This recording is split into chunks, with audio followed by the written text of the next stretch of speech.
E preste atenção, vamos ler juntos lá, Salmos capítulo 1, versículo 1 diz o seguinte: feliz é aquele que não segue o conselho dos perversos, não se detém no caminho dos pecadores, nem se junta à roda dos zombadores. Pelo contrário, tem prazer na lei do Senhor, e nela medita dia e noite.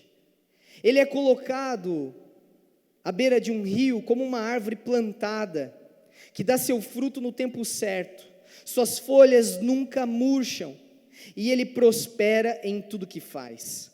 O mesmo não acontece com os perversos, são como palha levada pelo vento, serão condenados quando vier o juízo. Os pecadores não terão lugar entre os justos, pois o Senhor guarda o caminho dos justos, mas o caminho dos perversos leva à destruição. Amém? Esse salmo é um salmo muito interessante, porque ele revela que existe um tesouro em nossas mãos, existe algo muito precioso que por vezes nós não damos tanta atenção. Sabe, a palavra de Deus, a Bíblia, ela é revelada e ela mesmo se coloca como algo superior a tudo que nós podemos ter nesse mundo para conhecermos a Deus. Ela se revela como a própria palavra de Deus. Só que por vezes nós tratamos a Bíblia, nós tratamos a palavra com desprezo, ou muitas vezes como um amuleto.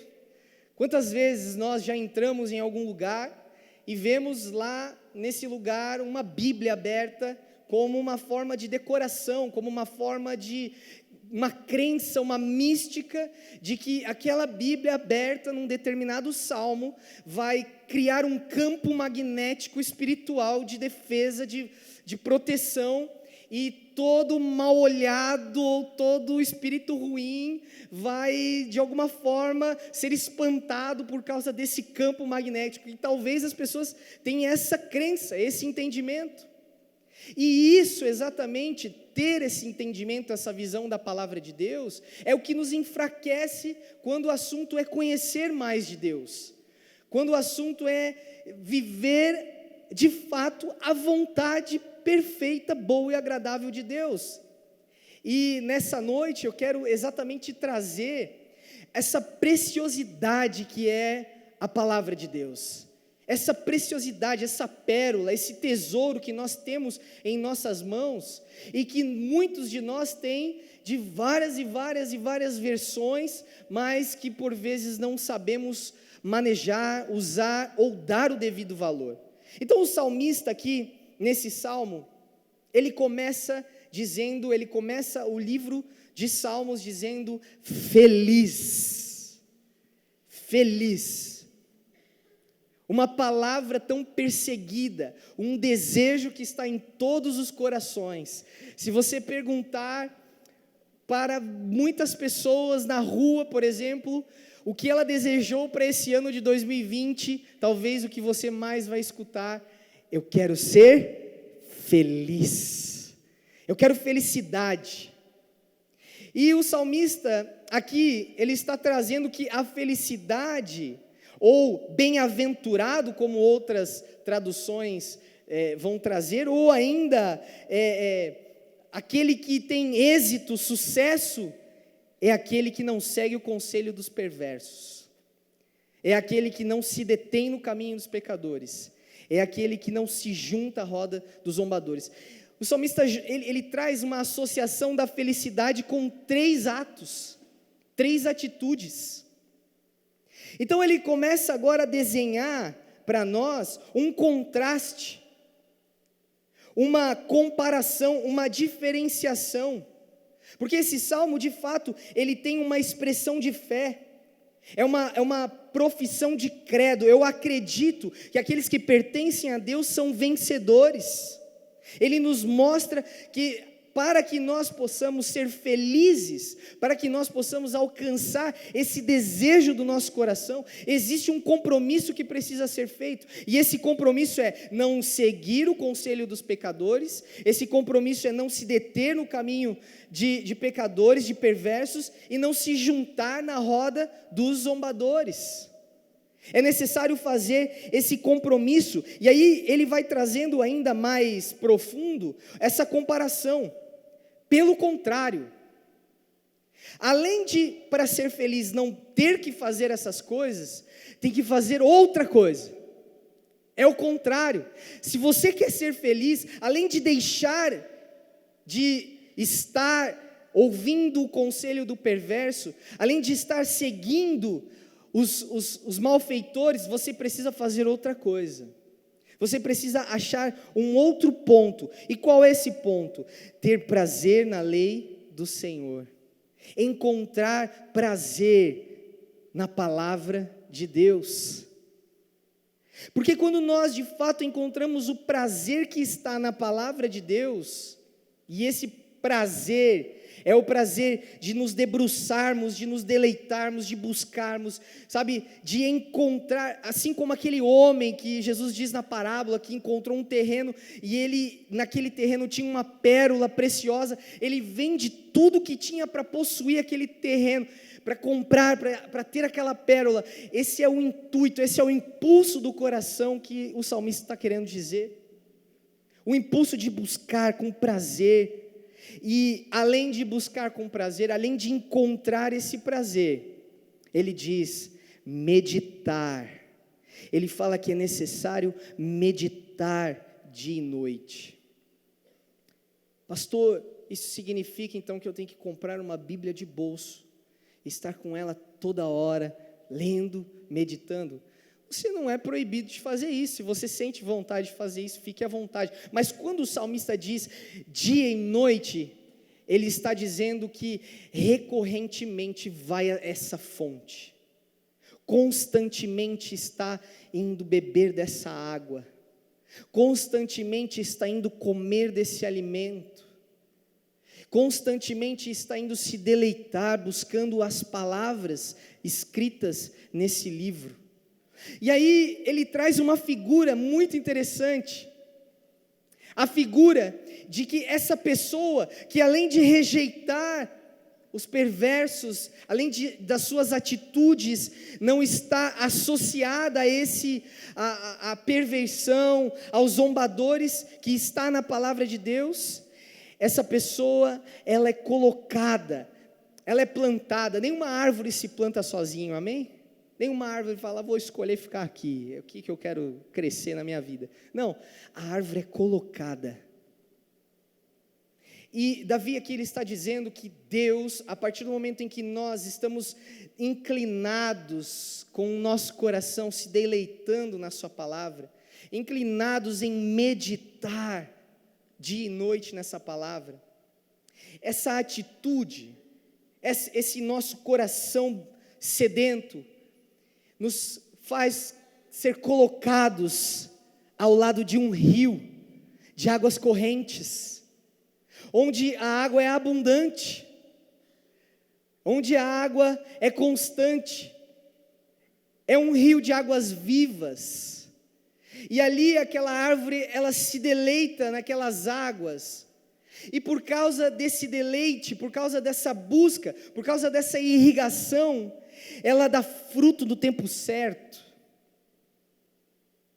ela tem as suas folhas que nunca murcham, ela prospera em tudo que faz. Olha que coisa maravilhosa. Somos colocados por Deus nessa água viva. E aqui eu peço permissão para citar Jesus no poço de Samaria, se revelando a uma mulher samaritana, dizendo: eu sou a água viva, eu sou a água que mata essa sede. A palavra, João diz que Jesus é a palavra, o verbo, dizendo e se revelando àquela mulher: eu sou água viva, eu não sou água parada, eu sou água viva, água corrente, que alimenta o sedento, que mata a sede. E sabe, por vezes, quando nós percebemos essa preciosidade, esse entendimento, nós negligenciamos aquilo que está colocado aqui como um ponto central dessa comparação. Porque o salmista, ele continua dizendo que o mesmo não acontece com os perversos. O mesmo não acontece com aqueles que ignoram a Deus. O mesmo não acontece com aqueles que não dão ouvidos para a sabedoria de Deus. O mesmo não acontece com aqueles que não querem estar ou ter um relacionamento com Deus. Porque esses são como palha levada pelo vento, eles vão de um lado para o outro. Soprou um vento de doutrina aqui, eles estão indo. Soprou um positivismo, good vibe aqui, opa, estamos indo. Apareceu uma moda dizendo que o universo, se você pensar e fazer pensamento positivo, o universo todo vai trabalhar e conspirar para que aquilo aconteça. Apareceu esse segredo, ele vai junto, e ele é como palha, né? Bate um vento de doutrina aqui, ele vai para um lado, bate um vento de doutrina aqui, ele vai para o outro. Ou seja, por quê? Porque ele não está firmado em uma meditação dia e noite naquilo que é a verdade. Porque o seu coração não está ancorado na palavra da verdade. O seu entendimento, o seu prazer está nas coisas passageiras desse mundo. E é por isso que essa pessoa, que Davi está colocando aqui, esse perverso, é levado como palha, é levado como vento. E ele diz que o final desses é um final triste, é um final que não é um final feliz, é um final de condenação. Por isso que esse salmo é um salmo de comparação, é um salmo que está fazendo qual é o fim da postura de um grupo de pessoas e qual é o fim de outro grupo. Como que vai ser o desfecho, ou como que é a vida daqueles que colocam o seu prazer na lei do Senhor, e qual é aqueles que não colocam o seu coração na lei do Senhor. Por isso, nós precisamos entender que existe um tesouro nas nossas mãos, que se chama a palavra de Deus. Lá em Oséias, o profeta diz: o meu povo foi destruído. Por quê? Por falta de conhecimento. O meu povo foi, destruído, ele padeceu. Algumas traduções traz, padece, o povo padece. E de fato, quando nós não temos o conhecimento da palavra de Deus, quando nós não sabemos o que de fato é a vontade de Deus, nós padecemos, nós ruímos. Por quê? Porque não conhecemos a palavra da verdade, a direção, a boa vontade de Deus. Então o que eu quero com esse texto trazer ao teu coração é meditar na palavra. É algo imprescindível para aqueles que amam a Deus. Estar mergulhado nesse livro sagrado, estar mergulhado com o seu coração sedento por essas palavras, traz a nós o benefício de sermos como uma árvore plantada à beira de um rio, que dá fruto no tempo certo, que as suas folhas não murcham, que ainda em tempos de crise encontram sustento nas palavras de Jesus. Encontram sustento, encontram a presença, encontram comunhão, encontram o próprio Deus se revelando através da palavra. E aqui nós temos que salientar que a palavra que Davi usa é medita. Porque de fato não é suficiente nós lermos a palavra, é necessário que nós meditemos. E essa é a disciplina espiritual que eu quero trazer para você nessa noite. A meditação na palavra. Meditar na palavra. O que seria meditar na palavra? Hoje nós temos uma confusão filosófica, de entendimento sobre o que é meditação. A meditação, por exemplo, oriental, que é muito difundida, não tem nada a ver com a meditação que Davi está falando aqui. A meditação cristã não tem a ver com qualquer outro tipo de meditação que possa ser inventada. Porque a meditação cristã, ela é baseada na instrução do que a palavra diz que é meditar. E por isso que nós precisamos compreender o que de fato é meditação, para aí então nós praticarmos essa disciplina espiritual. Para aí então nós podemos ter o benefício de meditar dia e noite na lei do Senhor, na palavra do Senhor. Então, a meditação oriental, só para fazer uma comparação aqui, ela tem por objetivo esvaziar a mente. Basicamente é isso, esvaziar a mente. E a meditação cristã, a meditação na palavra, ela tem o objetivo de nos encher a mente com a verdade da palavra. Nos encharcarmos da palavra, ao ponto de que se te furarem com uma faca, escorra a palavra de Deus. De você estar tão encharcado da verdade, de que, até ao ponto de que nenhum vento de doutrina possa te enganar. E eu quero colocar aqui uma analogia que eu acho tão interessante, que cabe muito bem aqui. Uma vez eu conversei com alguém que trabalhava no Banco do Brasil, e o assunto era notas falsas e notas verdadeiras. E a pessoa, o caixa que estava me explicando, ele falou, olha, o Banco do Brasil, ele dá um curso para o caixa, eu não sei se ainda é assim, mas ele disse que um tempo foi, que eles ensinavam tudo sobre a nota verdadeira. Eles ensinavam cada detalhe da nota verdadeira, porque a teoria era que se alguém conhece uma nota verdadeira, vai saber identificar rapidamente uma nota falsa. E eu acho fantástica essa analogia, é muito verdadeira, porque de fato a meditação cristã tem esse objetivo, de nós estarmos tão encharcados e tão ancorados, tão cheios da verdade, de que quando apareça uma mentira, você já sinta o cheiro, fala, não, isso aí não tem nada a ver com Jesus. Porque de fato os discípulos eram muito enganados, e naquele tempo o próprio Jesus já estava muito atento com relação a isso. O próprio Jesus, em um momento, diz, quem o povo está dizendo que eu sou? Quem eles dizem que eu sou? E aí os discípulos falam, olha Jesus, alguns estão dizendo que tu é Elias, outros dizendo que tu é um profeta, outros estão dizendo que tu é um maluco aí, que apareceu. E Jesus, e vocês? Quem vocês dizem que eu sou? Que pergunta forte, que pergunta pesada.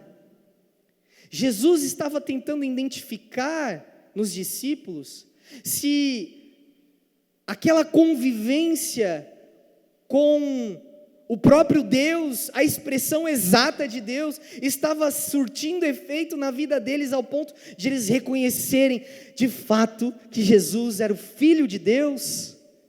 E quando vierem alguém falar, esse aí é só mais um endemoniado, que Jesus era chamado de endemoniado, beberrão, comilão, endemoniado, e eles não abandonarem Jesus por falsas doutrinas, não abandonarem Jesus por mentiras. Por isso, a meditação cristã tem esse objetivo, o objetivo de renovar a nossa mente, o objetivo de nos trazer a mentalidade correta, verdadeira. E Paulo afirma isso lá em Romanos capítulo 12, não se amoldem ao padrão desse mundo, mas transformem-se pela renovação de sua mente, para que sejam capazes de experimentar e comprovar a boa, agradável e perfeita vontade de Deus. Olha, Paulo está querendo dizer aqui para nós, que para nós experimentarmos essa boa, agradável e perfeita vontade de Deus, nós precisamos de uma renovação na nossa mente, nós precisamos de uma transformação, e é exatamente isso, a proposta que o salmista está trazendo nesse salmo. Ele diz que, olha, você precisa mudar uma postura, você precisa mudar uma atitude. Que atitude? A atitude de seguir o conselho dos perversos, a postura de se deter no caminho dos pecadores, o ato de se juntar na roda dos zombadores. Mas como que essas atitudes são combatidas? De que fato eu deixo de lado essas atitudes? Como que eu não pratico essas coisas? Através de uma renovação de mente, através de uma renovação de mentalidade, através de uma transformação que não é um adestramento,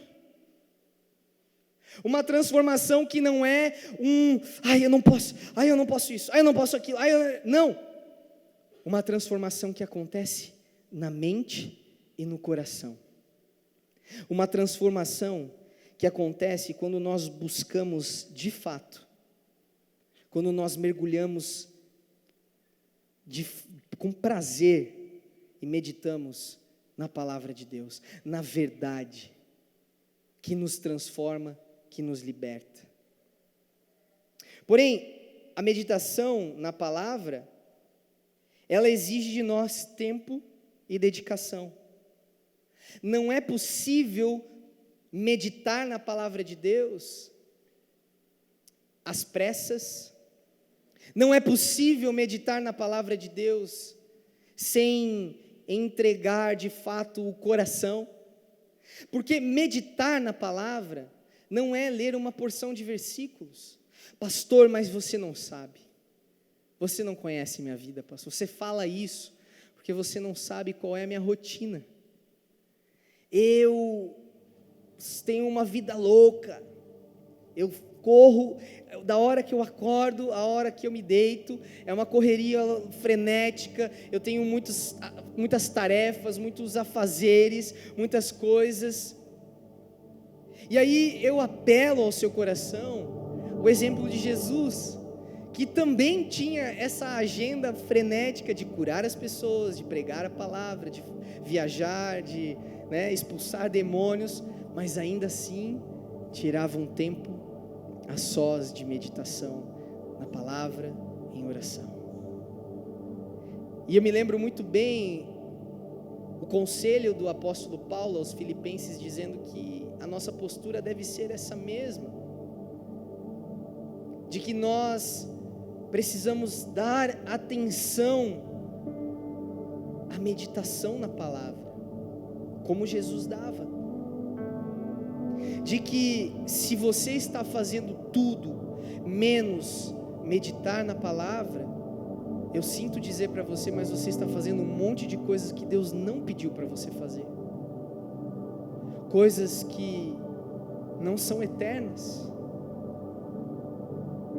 Então, a meditação, ela precisa ser algo genuíno do nosso coração, verdadeiro, profundo, com um prazer na lei do Senhor. Mas como que é a meditação segundo a palavra, segundo as escrituras sagradas?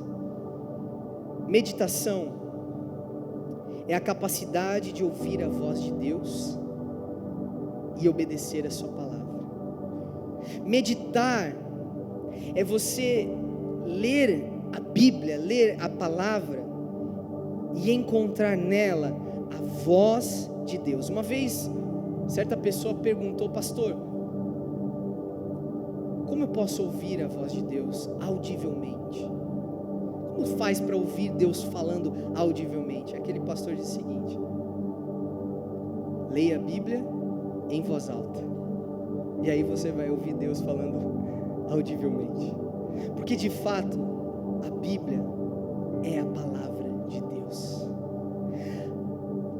A meditação, ela não, na palavra de Deus, não tem mistérios ocultos, não tem mantras, não tem ginástica mental, não tem esoterismo, não tem todo esse espiritualismo banal, fake. A meditação na palavra de Deus é um encontro seu com Jesus, através da palavra. E de fato, o desejo de Jesus é ter comunhão conosco. Jesus quer ter um encontro pessoal com você. Jesus quer se encontrar pessoalmente. Sabe, lá em Apocalipse, no capítulo 3, versículo 20, Jesus diz algo emblemático que por vezes nós não entendemos. Ele diz o seguinte: eis que estou à porta e bato.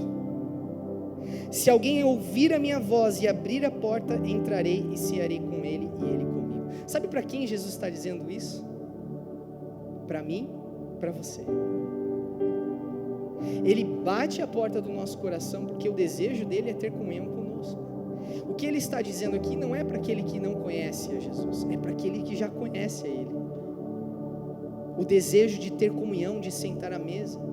E de fato, quando nós meditamos na palavra, existe esse encontro pessoal, esse encontro onde mais a Bíblia me lê do que eu leio a Bíblia. E essa é a verdadeira meditação, de que quando eu me encontro com as Escrituras Sagradas, ela me lê e me aponta o caminho. Que caminho, pastor? O caminho da vontade de Deus. Quando eu medito, eu ouço a voz de Deus. Quando eu ouço a voz de Deus, eu ouço a voz do bom pastor. E Jesus já disse que a ovelha ouve a voz do seu pastor. O bom pastor. O pastor que te ama, o pastor que nos ama. O pastor que nos quer o bem. O pastor que Jeremias diz que não quer nos fazer dano, nos causar dano, que tem planos de nos fazer prosperar. O bom pastor que tem uma vontade para a nossa vida boa, perfeita e agradável. O bom pastor que quer que a palavra seja lâmpadas para os nossos pés, para que nós saibamos onde caminhar.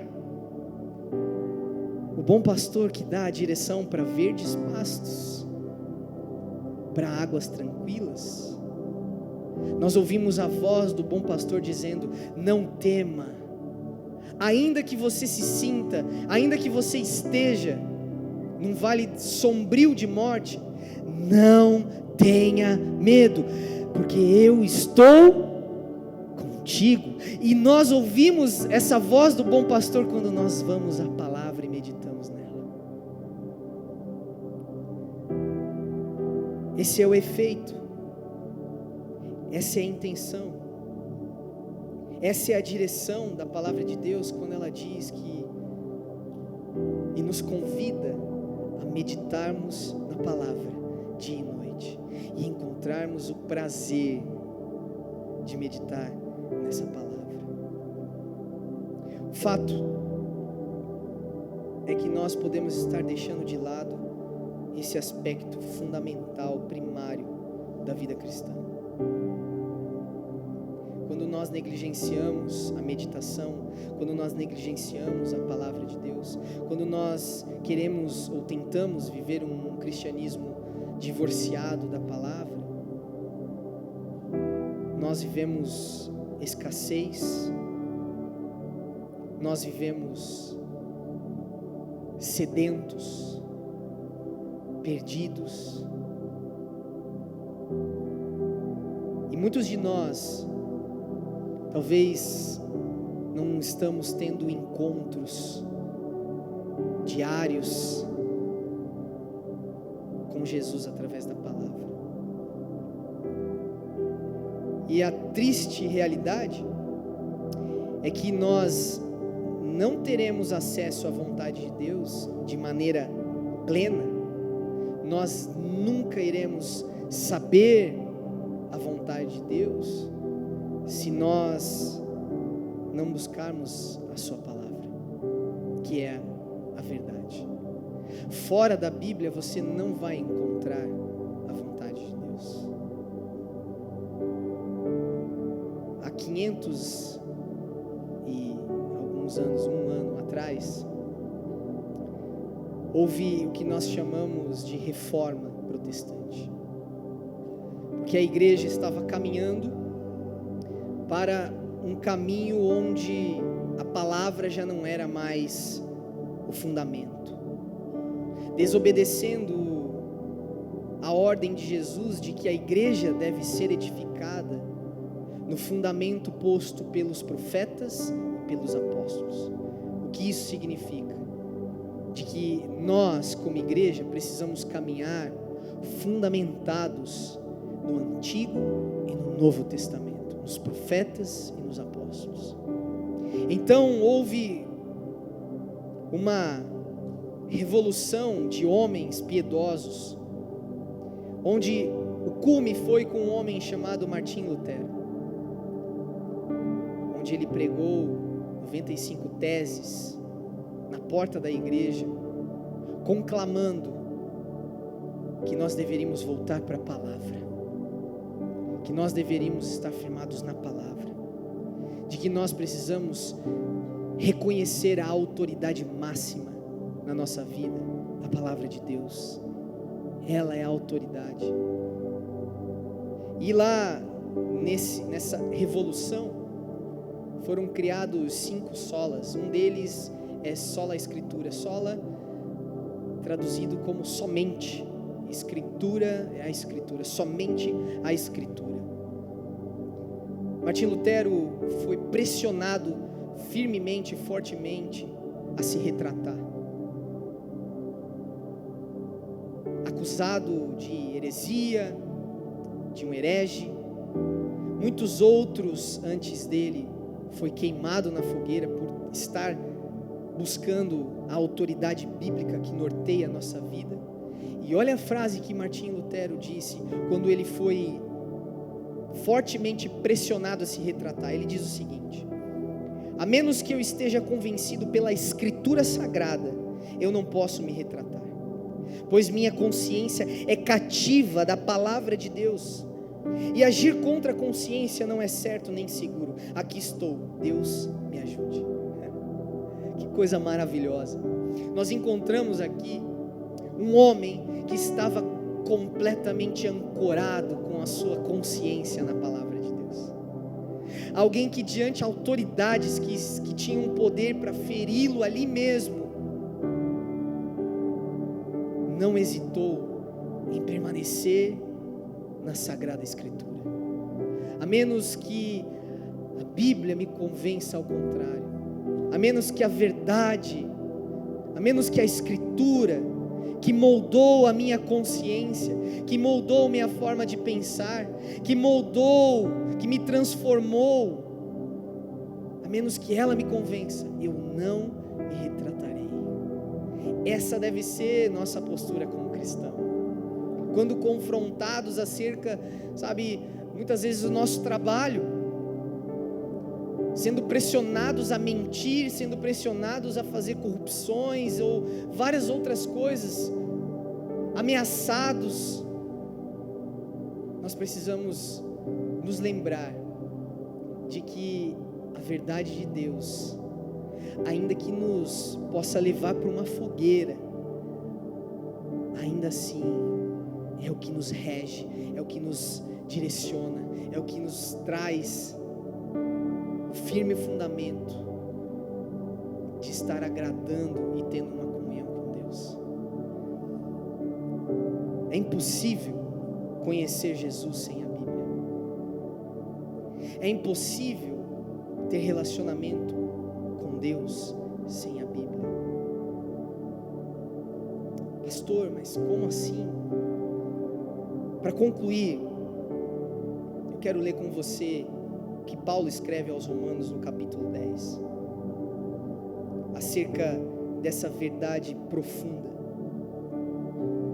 Ele diz o seguinte: se você confessar com a sua boca que Jesus é Senhor e crer em seu coração que Deus o ressuscitou dentre os mortos, será salvo. Então aqui Paulo está dizendo, olha, quem confessa com a sua boca que Jesus é o Senhor, quem crer em seu coração que o Deus ressuscitou dentre os mortos, será salvo. Pois com o coração se crê para a justiça, e com a boca se confessa para salvação. Como diz a Escritura, todo que nele confia jamais será envergonhado. Não há diferença entre judeus e gentios, pois o Senhor é Senhor de todos e abençoa ricamente todos os que invocam porque todo aquele que invocar o nome do Senhor será salvo. Pastor, mas aqui está dizendo que tem que invocar, que só aquele que invocam o nome do Senhor. Olha o que Paulo está querendo dizer, que ele continua dizendo: como, pois, invocarão aquele em quem não creram? E como crerão naquele que não ouviram falar? E como ouvirão se não houver quem pregue? E como pregarão se não forem enviados?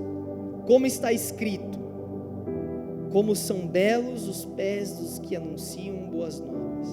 E o versículo 17, Paulo traz uma conclusão: consequentemente, a fé vem por ouvir a mensagem, e a mensagem é ouvida mediante a palavra de Cristo. Você está entendendo a preciosidade que é a Bíblia? Quando nós vamos à palavra de Deus, é a própria voz de Deus falando conosco. Quando nós vamos à palavra de Deus, é o próprio Cristo, que é a palavra, o verbo que se tornou carne. Tão importante quanto a criação do mundo, que foi criado pela palavra, é esse livro sagrado,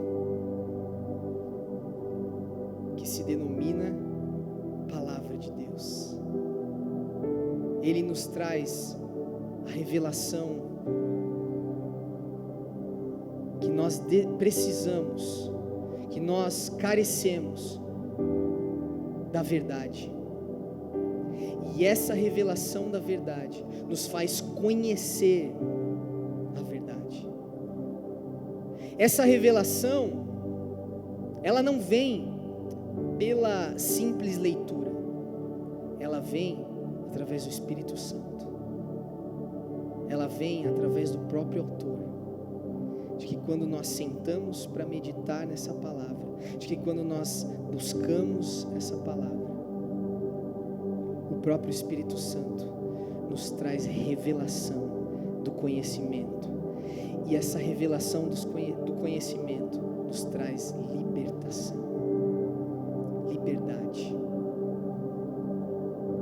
A palavra de Deus precisa ser em nossas vidas como o ar que nós precisamos para viver. A palavra de Deus precisa ser meditada, e na meditação nós encontramos essas riquezas. Na meditação nós somos colocados como uma árvore. Você pode fechar os seus olhos?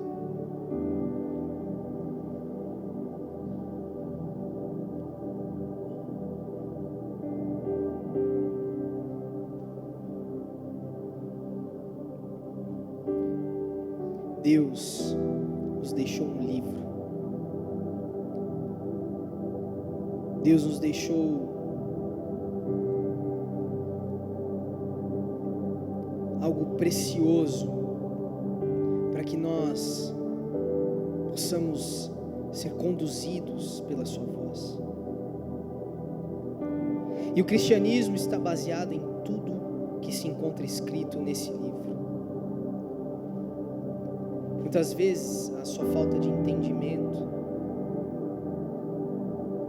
ou a sua falta de norte, ou não saber o que fazer, como agradar a Deus. Talvez você disse já tantas vezes: eu não ouço a voz de Deus, Deus não fala comigo, eu não sinto a presença de Deus. É pelo fato de talvez você estar negligenciando a sua palavra.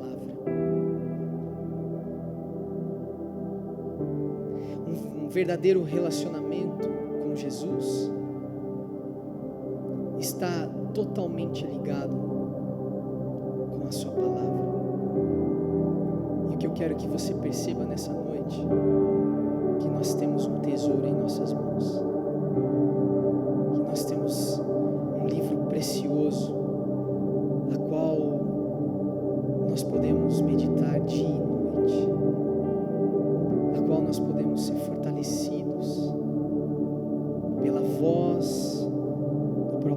Deus.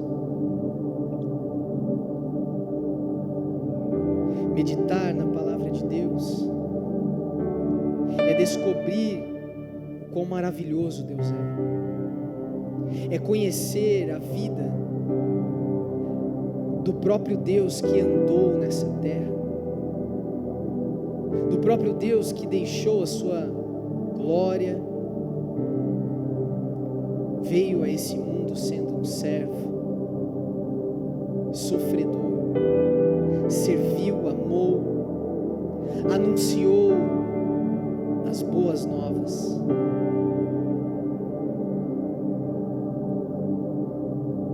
Jesus se faz presente em nossas vidas quando nós abrimos esse livro,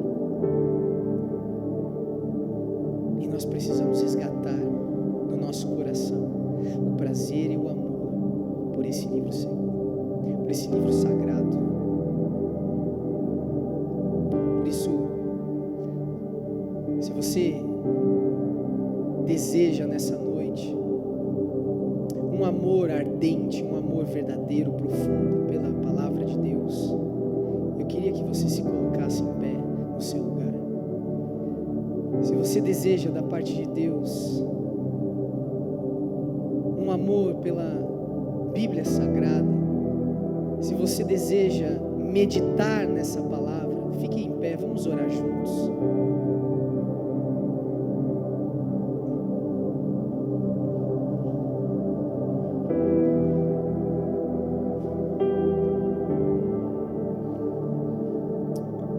Vamos orar. Espírito Santo, nós não sabemos orar, nós não sabemos ler Tua palavra. Nós precisamos, ó Deus, da Sua ajuda. Por vezes, ó Pai, o nosso coração frio, a rotina do nosso dia a dia, nos faz deixar nossas Bíblias empoeiradas em nossas casas, esquecidas. Nós nos arrependemos disso, Pai. Nos arrependemos de muitas vezes estar padecendo, de muitas vezes estar sofrendo por falta de conhecer a Tua vontade, por falta de abrir a Tua palavra e ouvir Tua voz por meio dela. Nos perdoa, Senhor, por cair em fábulas, em misticismo, de que nós ouvimos a Tua voz através de estrelas, através de sentimentos. Não que o Senhor não possa fazer essas coisas, mas o Senhor já deixou a maior evidência que nós podemos ter, a maior autoridade da Tua palavra e da Tua vontade, que é esse livro sagrado. Não permita, Senhor, que nós passamos nossos dias ignorando, padecendo, mas nos dá o prazer de buscar a Tua palavra. Nos dá, Senhor, o prazer de meditar nela dia e noite. Nos ensina a meditar, nos enchendo da verdade. Nos ensina a meditar, Senhor Jesus, nos confrontando, nos enxergando como se a Tua palavra mais nos lesse do que nós lêssemos ela. Nos conduz pelo caminho da Tua vontade. Nos conduz com a Tua palavra como uma lâmpada. Nos permita Te conhecer mais através da Tua palavra. Nos permita, Senhor, ter comunhão com o Senhor, Pai. A cada palavra lida, a cada versículo meditado, nos ajuda a nos alimentar diariamente da palavra que sai da Tua boca, Senhor. Jesus, nos ajuda, Pai, a dar o valor devido e, consequentemente, sermos essa árvore que o salmista nos ensinou. Uma árvore que dá frutos no tempo certo. Uma árvore que não murcha as suas folhas. Uma árvore que está ao rio da água viva. Por isso eu peço a cada um de nós aqui, Senhor,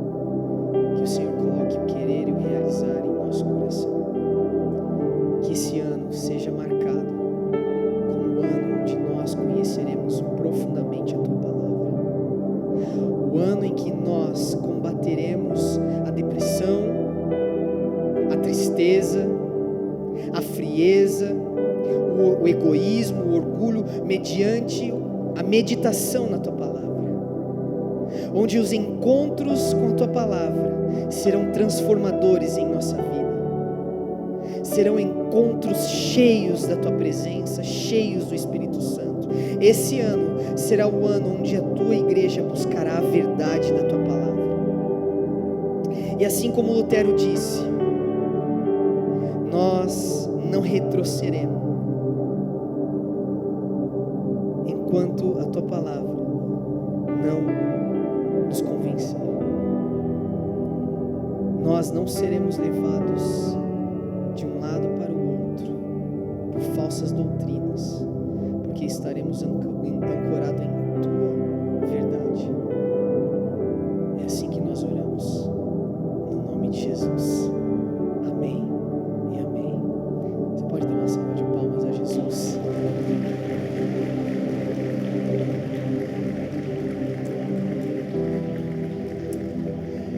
Alguém aqui já fez um plano de leitura bíblica esse ano? Quem fez um plano aí? Tipo, esse ano eu vou ler toda a Bíblia. Se você não fez um plano, existem vários planos de leitura bíblica e nós estamos fazendo um junto com todas as mesmas línguas que nós passamos nos GPs. Lá o pastor Lipão está dando direções, porque esse ano de fato é o ano de nós mergulharmos na palavra, conhecermos a verdade, estarmos cheios da verdade de Deus. Amém? Quantos aqui querem se desafiar nesse ano? Dizer, eu quero ler a palavra de Deus uma vez pelo menos esse ano. Eu desafio você, meu irmão. Desafio você a meditar na palavra de Deus, sabe? Buscar aquilo que Deus tem de tesouro escondido para você. E eu tenho certeza que a sua vida não será a mesma nesse ano.